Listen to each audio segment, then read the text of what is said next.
الدور طبعا على الميرينجي. ريال مدريد بطل في كل زمان وفي كل مكان وفي كل مدينة وفي كل ملعب. جيل كبير جدا للميرينجي، اعتاد على الفوز بالبطولات مع مدرب يرغب منتخب البرازيل في أن يكون معه في الأيام القادمة.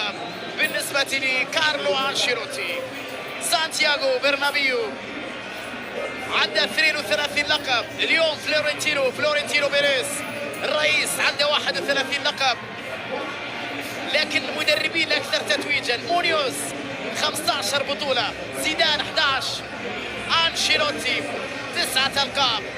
اللاعبين الأكثر تتويجا في تاريخ الميرينجي مارسيلو ب 25 لقب، بنزيما ب 24، خنتو يملك 23 بطولة في تاريخه مع ريال مدريد.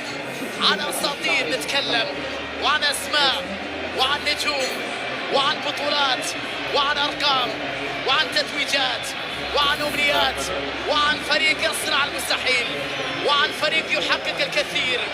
جيل بعد جيل يصعد إلى منصات التتويج وسيطر على كرة أوروبا لسنوات.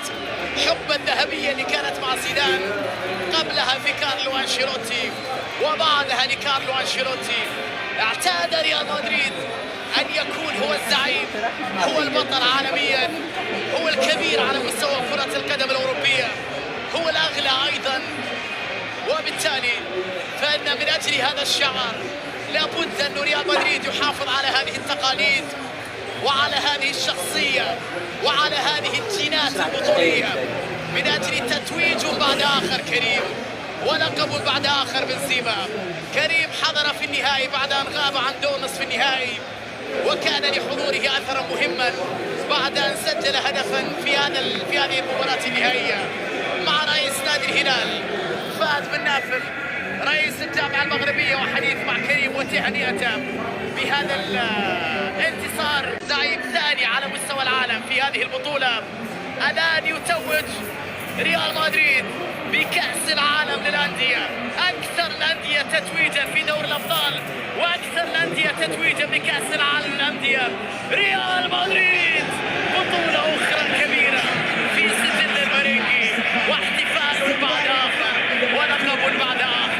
لا يشيخ هذا الريال، لا يكبر هذا الريال، يزداد لمعانا ويزداد جوعا للألقاب ويزداد فريقا مع الوقت ويزداد جماهيرية على مستوى العالم. أنشيلوتي ونجومات يحتفلون بهذه البطولة العالمية، يستدعي بقية الفريق الفني وفرحة كبيرة للميرينجي في هذه الأجواء الاحتفالية الرائعة في الرباط. اكتمل المشهد العالمي، توج ريال